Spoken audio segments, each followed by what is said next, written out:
Assalamualaikum warahmatullahi wabarakatuh. Perkenalkan, nama saya Lovina Dianmaharani Putri dengan NIM 11211057. Di sini saya membuat video untuk memenuhi ujian akhir semester dengan matkul akuntansi biaya. Di sini saya akan menjelaskan menguasai akuntansi biaya, alokasi produk bersama dengan metode nilai pasar, yaitu market value method. Nah, kalian pernah berpikir gak sih bahwa bagaimana perusahaan mengelola biaya saat mereka menghasilkan lebih dari satu produk dari satu proses produksi yang sama? Bayangkan sebuah perusahaan pengolahan daging. Dari satu ekor sapi, mereka bisa mendapatkan daging steak premium, sosis, bakso, bahkan kulit untuk jaket. Pertanyaannya, bagaimana mereka membebankan biaya sapi utuh itu ke semua produk yang berbeda tersebut? Nah, inilah yang kita sebut dengan masalah alokasi biaya produk bersama. Dan di video ini saya akan membongkar tuntas satu metode yang paling banyak digunakan, dianggap paling logis, yaitu metode nilai pasar atau market value method. Mari kita tuntaskan. Nah, tapi sebelumnya untuk memahami metode ini ada 3 konsep kunci yang harus kita pahami betul-betul, yaitu produk bersama, joint product. Ini adalah produk-produk yang punya nilai jual signifikan dan hasilnya secara bersamaan dari satu proses produksi, contohnya bensin, solar, dan aftur yang berasal dari satu proses penyulingan minyak mentah. Mereka bukan produk utama dan sampingan, melainkan sama-sama anak kandung dari proses tersebut. Lalu yang kedua, biaya gabungan, joint cost. Ini adalah biaya yang dikeluarkan untuk memproduksi semua produk ini, mulai dari bahan baku, tenaga kerja, hingga biaya overhead.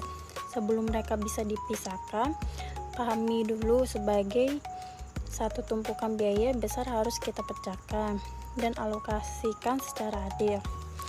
Lalu yang terakhir, titik pisah atau split off point. Ini adalah momen krusial dalam proses produksi. Di titik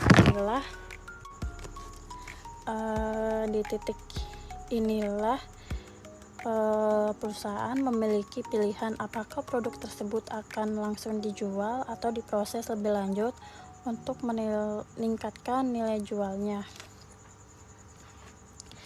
Jadi inti dari metode nilai pasar ini adalah kita akan membagi biaya gabungan tadi berdasarkan seberapa besar nilai ekonomi yang dimiliki setiap produk tepat di titik pisah. Semakin besar nilai jualnya, semakin besar porsi yang akan ditanggung oleh perusahaan.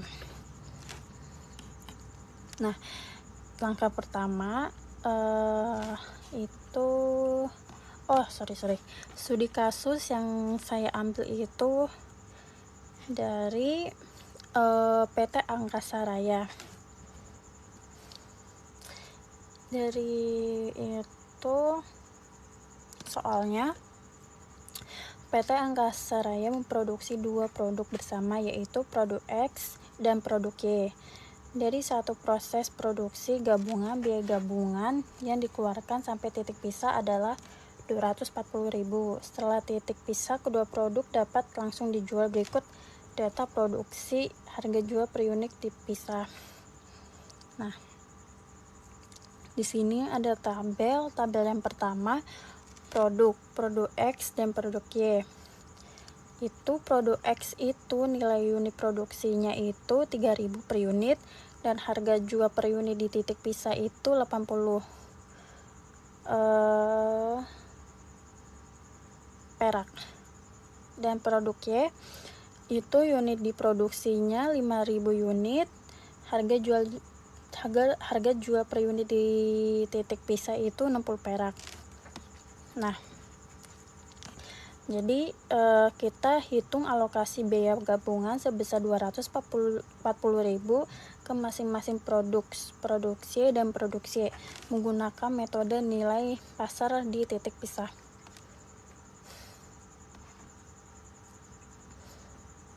Nah, langkah yang pertama itu kita hitung nilai pasar setiap produk di titik pisah.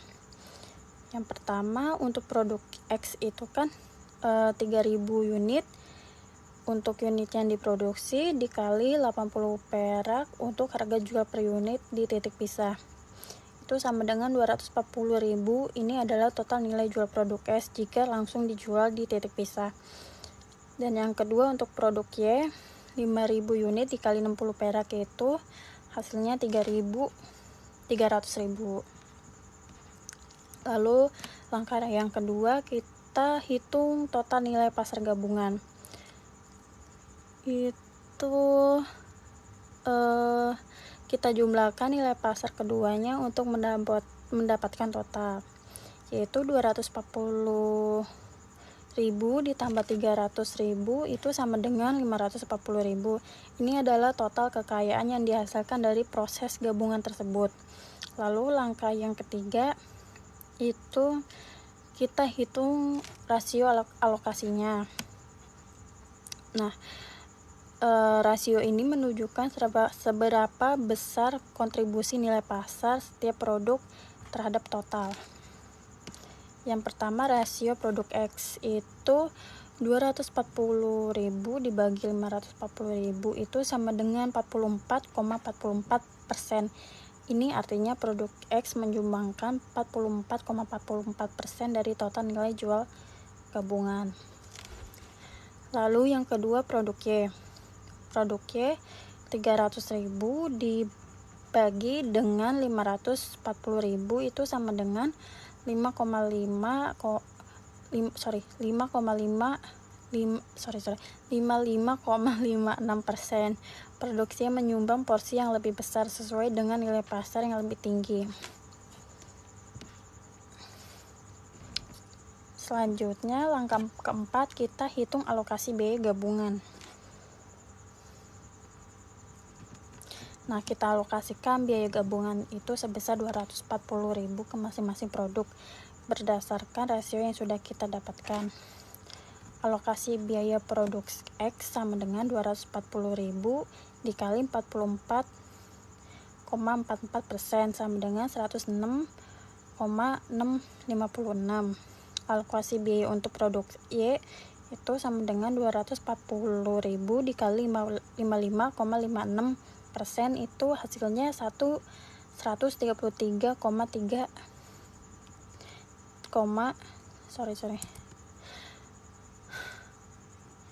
133.344 perak.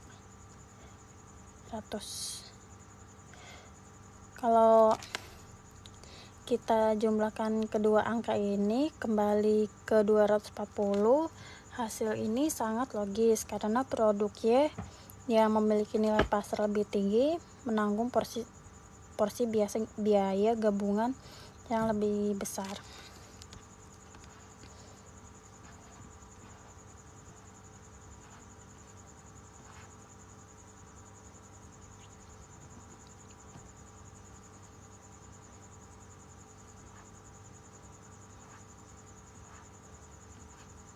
Nah, selanjutnya kita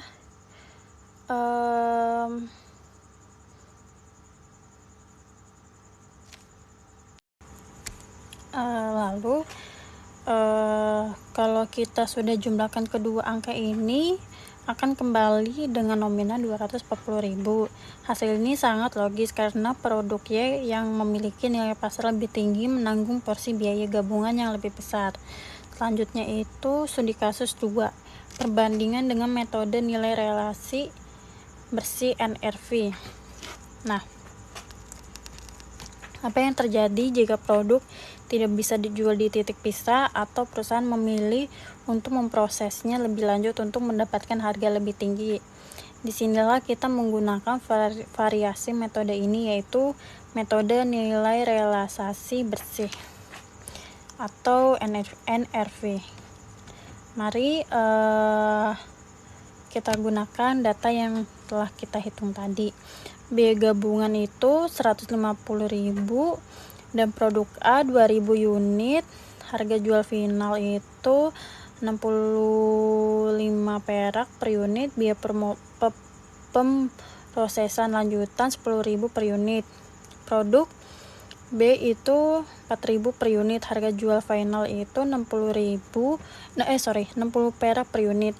Biaya pemrosesan lanjutan itu 15 per unit.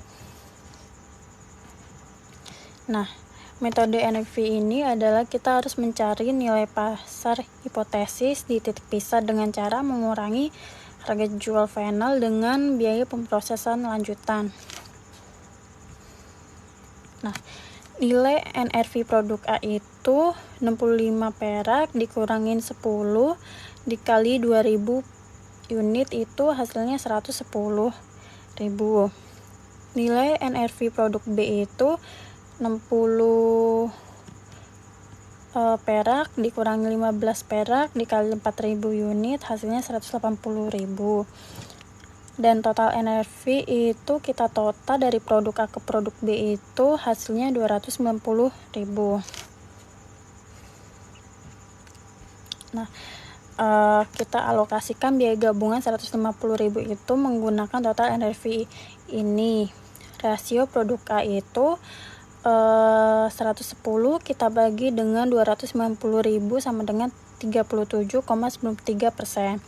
Lalu yang produk B 180.000 dibagi 290.000 itu hasilnya 62,07%. Nah, dengan rasio ini alokasikan biaya gabungan dari perhitungan yang tadi, yaitu kalau produk A 150 dikali 37,93% itu hasilnya 56.895. Kalau produk B 150 dikali 62,07 itu hasilnya 93.105. Nah, mengapa metode ini penting? Karena tanpa alokasi yang tepat, manajemen tidak bisa mengambil keputusan yang benar. Mereka tidak akan tahu produk mana yang benar menguntungkan, berapa harga jual yang seharusnya ditetapkan, atau apakah lebih baik menjual produk titik pisah di proses lanjutan.